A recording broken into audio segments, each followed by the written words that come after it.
Every single time I hear those words at the pediatrician's office, your child is below the 10th percentile, my heart does this little skip. And I know I'm not alone in this.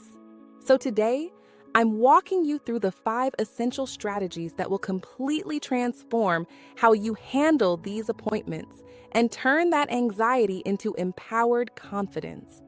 These 5 proven approaches are the genetic potential questions that reveal what really matters, the growth pattern analysis that doctors often skip, the nutritional assessment approach that shifts the focus, the developmental milestone defense that changes the conversation, and the medical history technique that puts everything in perspective.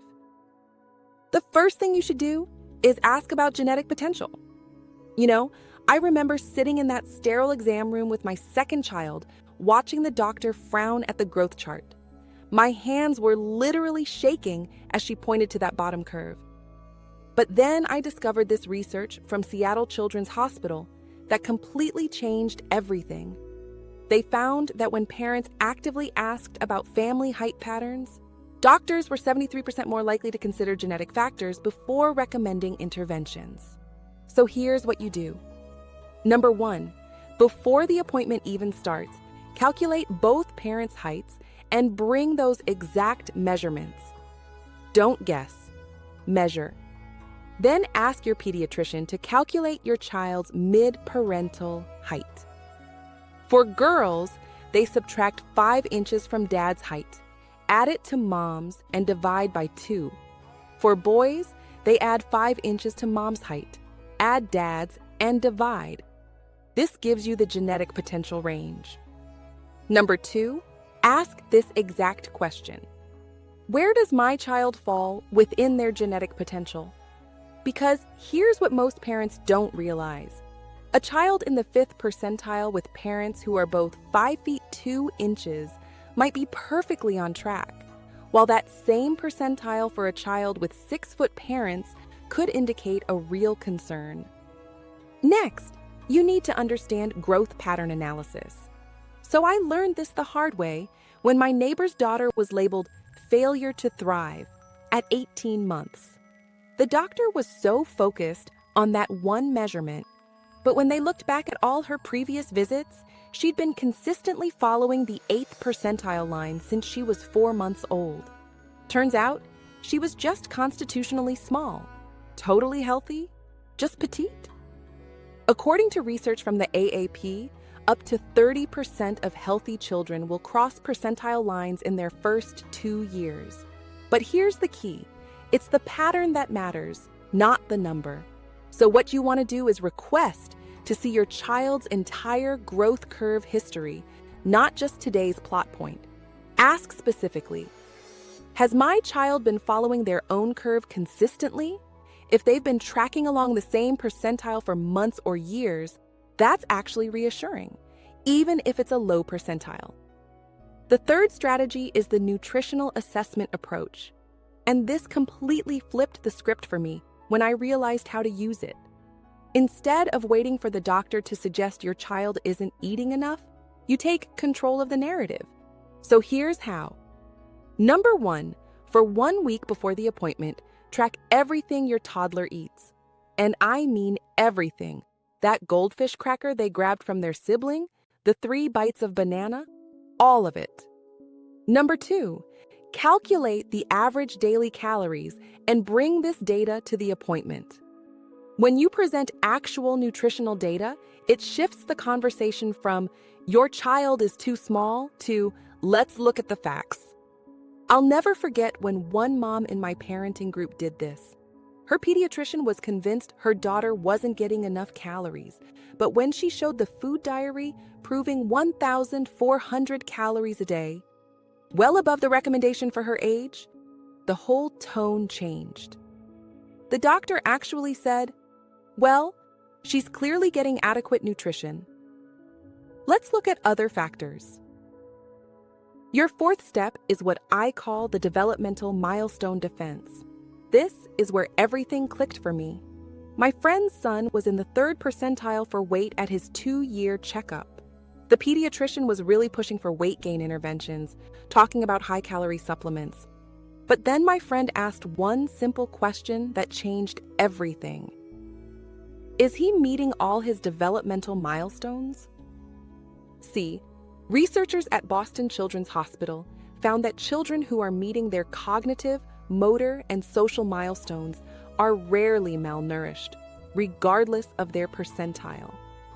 So here's your game plan. Before discussing weight, pivot to development. Ask these specific questions. Is my child's development on track for their age? Are there any concerns about their energy levels or activity? When the answer is no concerns, you can confidently say, "So, we have a small but healthy, thriving child." And this brings me to the most powerful strategy, the medical history technique. This one literally saved us from months of unnecessary testing. At my daughter's 15-month appointment, she dropped from the 15th to the 7th percentile. The doctor immediately started talking about blood work, growth hormone testing, the works. But then I remembered to ask about the bigger picture. Here's what you do. Ask these 3 crucial questions. Are there any other symptoms or signs of illness? Is my child's energy and behavior normal? Given our family history and my child's consistent growth pattern, what would indicate an actual medical concern versus genetic variation? What happened next shocked me. The doctor paused, really looked at my bright-eyed, energetic toddler who was literally trying to climb off the exam table and said, "You know what? Let's just monitor for another 3 months." Now, I need to tell you something important. Constitutional growth delay affects up to 3% of children. These are the late bloomers who grow slowly but catch up later. Familial short stature is even more common. These kids are healthy, just genetically programmed to be smaller. A study from Mass General found that 90% of children referred for growth concerns had one of these benign conditions, not a medical problem. But here's where parents get stuck. We feel like we're failing if our child is small. Society makes us think bigger is always better, that the 50th percentile is the goal. Let me tell you something that changed my whole perspective. Those growth charts, they're based on population averages. By definition, half of all healthy children will be below the 50th percentile. Someone has to be in the 10th percentile, and that someone might be perfectly healthy. Think about it this way. If you lined up 100 healthy toddlers by height, somebody's going to be first and somebody's going to be last. Doesn't mean either of them is unhealthy. It's just human variation. Just like some families have green eyes or curly hair, some families are just smaller. And you know what really gets me? The way some doctors present this information. One mom told me her pediatrician said, "Your daughter is failing to thrive," when the child was happily playing, meeting all milestones, eating well, just happening to be in the 5th percentile like both her parents were as children. Words matter, and that kind of language can send parents into a spiral of worry. So here's my advice. If your gut tells you your child is healthy, trust that instinct, but verify with data. Use these 5 strategies to have an informed, confident conversation with your pediatrician. Because at the end of the day, you know your child best. You see them every day, not just for 15 minutes every few months. Remember, your job isn't to make your child bigger. Your job is to make sure they're healthy, happy, and thriving at whatever size they're meant to be. Some of the most successful, healthy adults I know were the smallest kids in their class. My own brother was below the 5th percentile until he was 16. He's now 5 feet 10 inches and runs marathons. I created a comprehensive guide that walks you through exactly what to document before your next appointment, including a growth tracking template and a list of every question you should ask. It also includes real examples of how other parents successfully advocated for their small but healthy children. Because when you walk into that appointment prepared, everything changes. Your small child might just be small, and that's okay.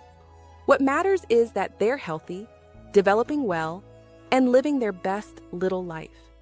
You've got this, and now you have the tools to prove it.